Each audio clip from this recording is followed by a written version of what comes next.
Sorry. One last follow-up from GMA7. Sorry. Grabe naman to si Mike. Minsan lang ako dito sa Zamboanga City. Time out daw. Time out. Yes, Ma'am, para sa question on this, Barbie. So what's your take on that, ma'am, na halos pinagsabay-sabay itong tatlo, tapos meron parang pending na magpa-file pa po ng disbarment case against you pa rin po, VP? Oo. Well, kasama din yun, ma'am. Kasama din yung lahat na sa Bisaya pa, tira bahala. Tira bahala. Kung unsay mo dikit, maoy ko anon, may mudaot, ano ba? So, babanatan natin siya, tingnan natin dito kung saan yung tatama. Na siya. Isa pa. Ma'am, yesterday you mentioned na isang threat sa inyo is yung pag-absorb ng PSG, now PSC, sa inyong BPSPG. But now that they are totally, taking over and replacing all your security sa PSPG ng PNP, how do you feel about it, VP? I'd like to hold comment dyan, ma'am. Kasi napapansin ko, base lang din naman sa balita, nagbabago-bago yung sinasabi nila. Hindi ko lang alam kung nasusundan ninyo. Nagbabago-bago yung sinasabi. Sabi, wala na daw ang AFP, pulis na lang. Ngayon, meron na naman daw ang AFP, pero papalitan nila at mga pulis na sabay. So, hindi sila nagpaplano ng maayos. Kaya nagbabago-bago yung sinasabi nila. Advice ko dito sa mga tao na ito, mupo muna kayo, magplano muna kayo bago kayo bumanat para hindi kayo nahuhuli na nagsisinungaling. Sa katulala, Sara Tulabi of FEBC. Pag gumaganyan ba ako, naapektuhan yung sound? Okay. Good afternoon, VP. Since natanong na po yung isang tanong ko, ito na lang po. Sabi po ng PNP, wala silang information sa pagbabanta sa inyong buhay. I-report nyo lang po ba ito officially, ngunit nasabi nyo hindi ito pinansin ng mga kinauukulan? Ma'am, nakakahiya sa buong mundo na ang Philippine National Police natin, who by the way has intelligence funds, hindi alam ang mga pangyayari sa ating bansa. Nakakahiya na meron tayong pulis na hindi nila alam ang threats sa Vice President. Nakakahiya yan, ma'am. Huwag sila magsasalita ng ganyan kasi nagpapakita yan ng incompetence ng Philippine National Police.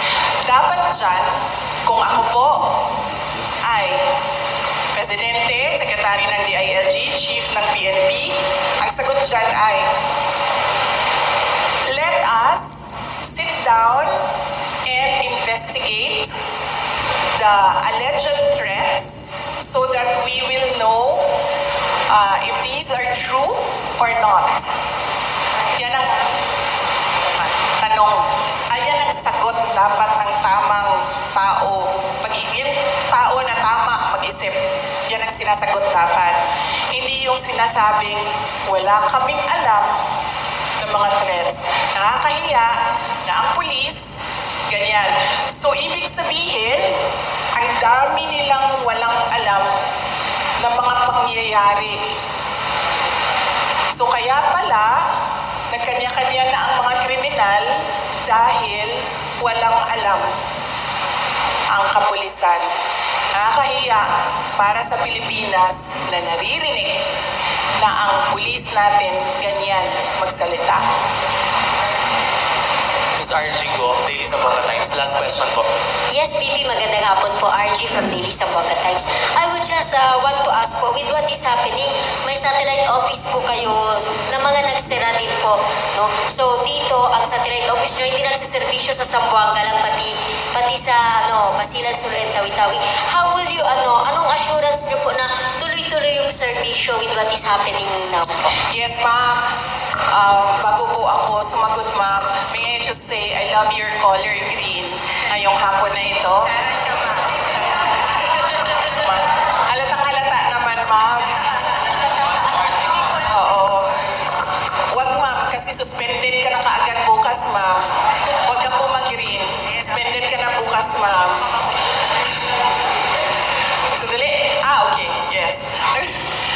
nagpapasalamat ako dahil nakapunta ako ng Zamboanga City ngayong araw na ito. At in person yung meeting namin ng satellite office lead sa Western Mindanao. Kasi papunta kaming there's about 40 minutes papunta doon sa Isabela City. So, 40 minutes papunta, nag-meeting kami. 40 minutes pabalik, nag-meeting kami. So, masaya ako dahil nagawa namin yon in person. Ang hirap din kasi talaga mag-meeting pag Zoom eh. At napag-usapan namin ni Mr. Mike Saavedra na malaki kasi renta na, malaki din kasi itong building na ito, malaki din ang renta dito ma'am. Ang gagawin namin, lilipat kami sa mas maliit na lugar, mas mababa yung renta. So, napababaan na rin yun namin yung budget na kailangan gamitin. Tapos tutuloy-tuloy lang si Mike ng mga downsized na mga project. So, yun ang plans namin for Western Mindanao Satellite Office. Papaliitin namin, ma'am. Tsaka maghahanap kami ng mas mababang renta. Ma'am, very last question relayed by the OVP Media po. Baka may sagot po kayo sa sagot ni DA Secretary Ju Laurel tungkol sa 20 pesos bigas na remarks niyo po kay BBM versus BBM po. Ano ba sinabi niya? Pwede yung, saan yung sinabi ni... This is relayed by the OVP Media po. Yung baka may sagot daw po kayo regarding sa sagot ni DA Sec Ju Laurel tungkol sa 20 pesos bigas remarks niyo po versus BBM. Ano sinabi niya? Hindi ko alam. Sorry Hindi ko alam kasi ano sinabi ni... Hindi ko alam. Wala. Sorry, hindi rin natin. Ma'am? Ang sabi po niya ay matalino naman siya, di ba? Iba yung panahon noon at ngayon. Pag-aralan niya muna bago magsalita. Okay. Yes. Tama naman siya doon. Matalino talaga ako.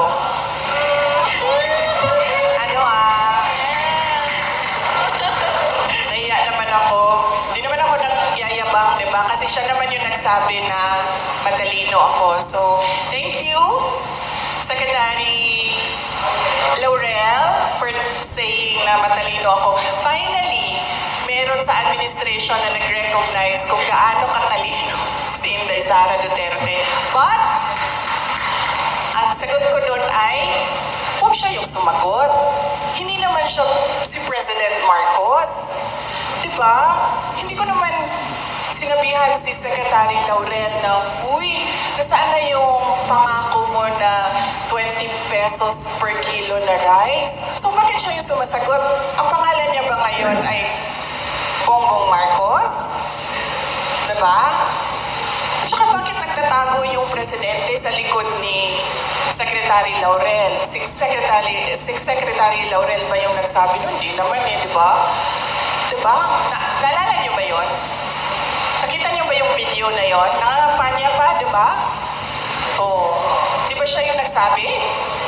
May evidence ba tayo na si Bongbong Marcos nagsabi nun? Well, si President Marcos ang nagsabi nun?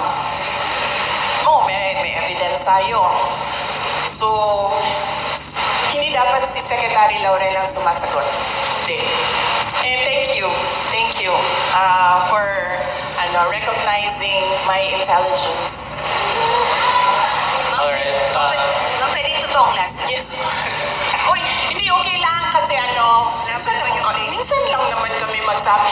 I mean, parang ngayon lang tayo nagsama, di ba? Ngayong taon na ito, ngayon lang.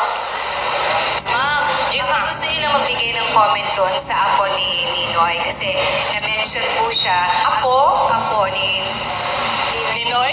Ninoy, oo. Sabi niya, panananawagan siya na tigilan na raw ang kanilang pamilya, please. Ang turing daw niya sa mga Duterte at sa mga Marcos ay parehas daw, dalawang ulo ng parehas, halimaw, and so on and so forth. Ang dami pa po niya sinabi. Yes, huwag na tayong mag-comment sa mga apo. Oo. Kasi natural sa mga anak at apo ang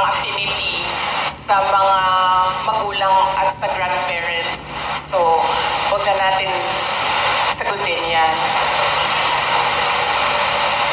Question, Joseph sa Sobrado po. Saan si sir?